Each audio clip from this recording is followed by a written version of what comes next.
Laglagan na nga ba matapos ang pasabog ni former Speaker Martin Romualdez sa flood control scandal, posibleng makaladkad na rin daw sa kontrobersya ang kanyang pamangkin na si Congressman Sandro Marcos.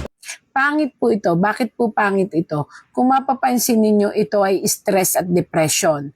So, kinakailangan nyo pong malampasan. Magkakaroon po kayo ng health problem.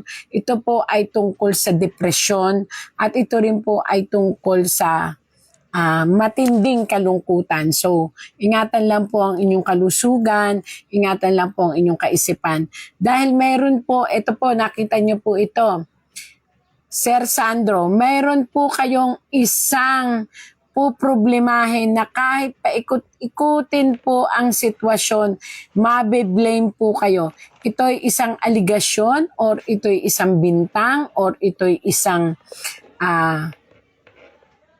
tao nalulutang. Bukod po sa ibang mga lumulutang ngayon, ito po'y may darating na tao na lulutang at magpo-point out sa inyo at magsasabi ng isang intriga tungkol po sa inyong pagkatao. Hindi ko po alam kung sino ito. Ayan po. Isang tao bigla na lang lulutang, biglang magsasalita at may sasabihin po sa inyong pagkatao. Kaya po nakahiga, ito po ay pagkatao, ito po ay depression, magdudulot ng depression ang pagsasalita nitong taong ito. Hindi ko po siya makita rito kung babae o lalaki, pero dito po lumalabas po ay mga papeles. Hindi ko alam kung ano yun. Pero ito'y papeles, maaaring sa pagkatao nyo or papeles, maaaring sa mga sa pera o ano pa man. Ayan po ha. Ako mismo ang nakasaksi at nakausap ng mga taong direktang sangkot. Hindi lang po ang Pangulo ang may insertion sa budget. Pati po si Congressman Sandro Marcos. Mabasahan natin si Ferdinand Alexander Araneta Marcos na kilalang kilala bilang si Sandro Marcos. Nakikita niyo po ito?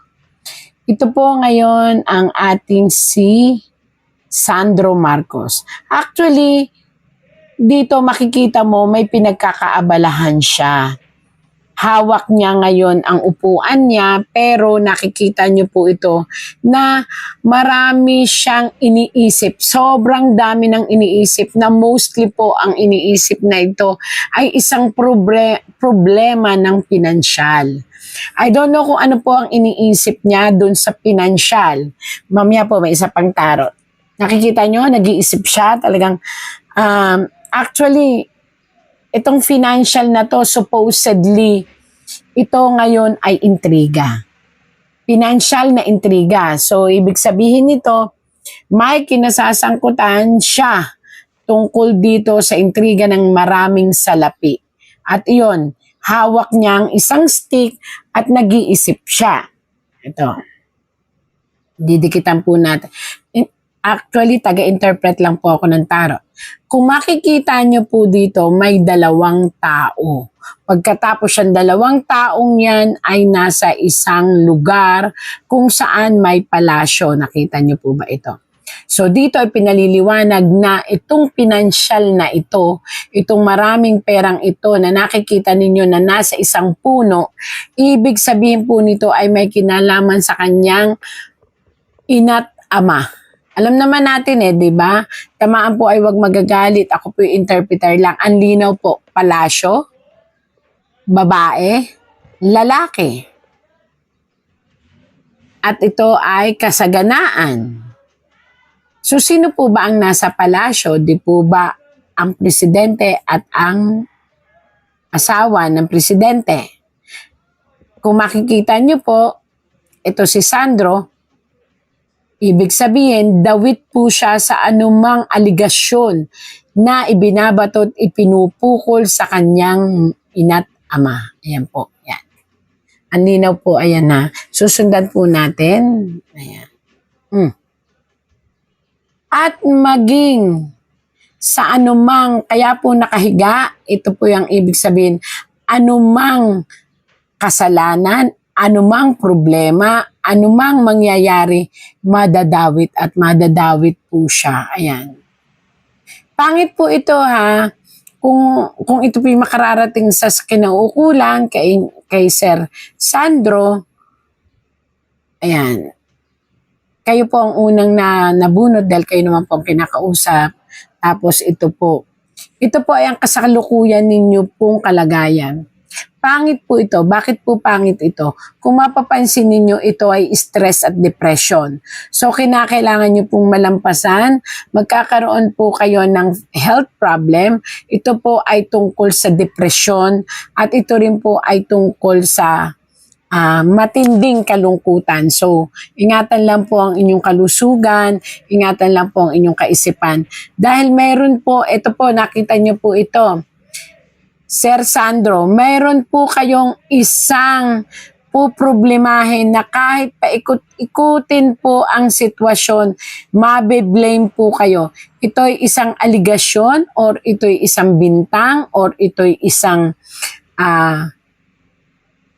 tao nalulutang. Bukod po sa ibang mga lumulutang ngayon, ito po'y may darating na tao na lulutang at magpo-point out sa inyo at magsasabi ng isang intriga tungkol po sa inyong pagkatao. Hindi ko po alam kung sino ito. Ayan po. Isang tao bigla na lang lulutang, biglang magsasalita at may sasabihin po sa inyong pagkatao. Kaya po nakahiga, ito po ay pagkatao, ito po ay depression, magdudulot ng depression ang pagsasalita nitong taong ito. Hindi ko po siya makita rito kung babae o lalaki, pero dito po lumalabas po ay mga papeles. Hindi ko alam kung ano yun. Pero ito'y papeles, maaaring sa pagkatao nyo or papeles, maaaring sa mga sa pera o ano pa man. Ayan po ha. Nakita ko lang po ito. Hindi lang po ang Pangulo ang may insertion sa budget. Pati po si Congressman Sandro Marcos, meron din pong pinapasok taon-taon. Noong 2023, may 9.636 billion pesos. Noong 2024, 20.174 billion pesos. At nitong 2025, 21.127 billion pesos. Lahat-lahat, ang kabuuan ay 50.938 billion pesos. At bawat taon po, sa tuwing dumarating ang BICAM budget process, lagi po may utos si Congressman Sandro na ipasok ang mga proyekto niya. Nalaman ko na lang sa mga contractor na galit siya sa akin noong pinag-uusapan na ang 2025 GAA budget. Ang sabi daw niya, ipatatagal ako at magpa-file ng maraming kaso laban sa akin. Kasi kulang ng 8 billion pesos yung insertion na gusto niyang ipasok. Ang dahilan daw, may mga contractor na nakapag-advance na sa kanya at dahil hindi na ipasok ang buong halaga, kailangan daw niyang magsauli sa mga yon. Posibleng idamay ni late Congressman Martin Romualdez ang sariling pamangkin na si Ilocos Norte Representative at Presidential son Sandro Marcos sa flood control scandal. Since Congressman Sandro Marcos also worked closely with former Speaker Martin Romualdez, do you think there's a risk that Congressman Sandro Marcos will also be implicated? Yes. I think there's a big possibility for that. Remember, I think it was Congressman Ege Erice who pointed out that if the president is there and kung paano nga sinasabi Congressman Erice, mas madaling magnakaw kapag yung tito mo, yung may hawak ng ganito at yung tatay mo na may hawak ng ganito, mas madaling mag-orchestrate. Dagdag ni Kalilong sa At the Forefront ng Billionaire News Channel, maaaring nag-udyok sa dating House Speaker na maglabas ng statement. Ang pagkakaaresto kay Zaldico sa Czech Republic, ang pagtalakay ng Supreme Court sa mga petisyon laban sa unprogrammed funds, at ang pagtutol ng Office of the Ombudsman sa kanyang paglipad sa Singapore para magpa-check up.